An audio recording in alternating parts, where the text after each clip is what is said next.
Ka thënë i dërguari i Allahut sallallahu alaihi wasallam, do të vinë njerëzve vite mashtruese që do të besohet në to mashtruesit, dhe do të përgënjështrohet i sinqerti, ai i cili thotë të vërtetën. Dhe do t'i besohet tradhtarit dhe besniku do të konsiderohet tradhtar. Dhe do të flasë arruaj billah.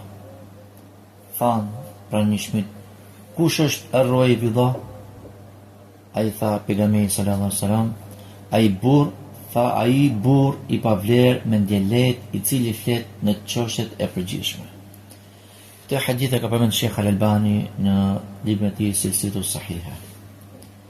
Pra nga kjo hadith tregon qartë që do të vinë vite mashtruese dhe vite të vështira, ku gjërat do të thehen komplet përmbys.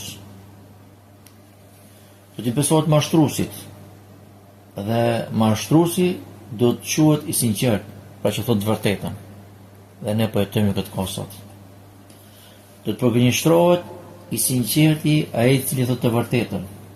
Dhe ky person i cili thotë të vërtetën do të quhet mashtrues. Dhe kjo është, të janë këto vite po vinë që gjërat po kthehen përmbys. Do t'i besohet tradhtarit. Dhe ky tradhtar do të quhet besnik.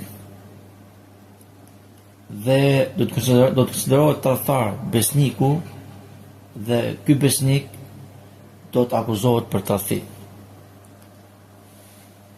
Kur të vi kjo kohë, apo të kalojnë këto vite, janë këto vite që çështjet apo gjërat thënë përmbys, atëherë shfaqen arruaj billah.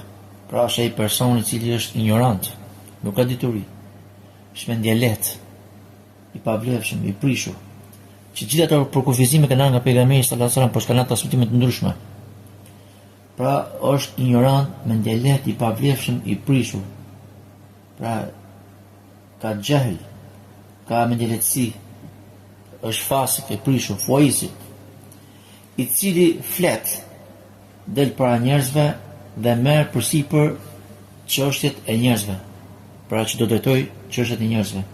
Ndërkohë që ai është më i paafti, nuk është i aftë të jap drejtim çështjeve të veta personale e jo më të marrë përsipër çështjet e njerëzve. Ati nuk i intereson e vërteta, por sa i kërkon famën, kërkon vëmendjen dhe duartrokitet e njerëzve. Flet pa përgjegjësi, pa pyetur për dëmin që mund të ndodh, apo për pasojat, apo për çarjet fitnet që mund të shkaktohen,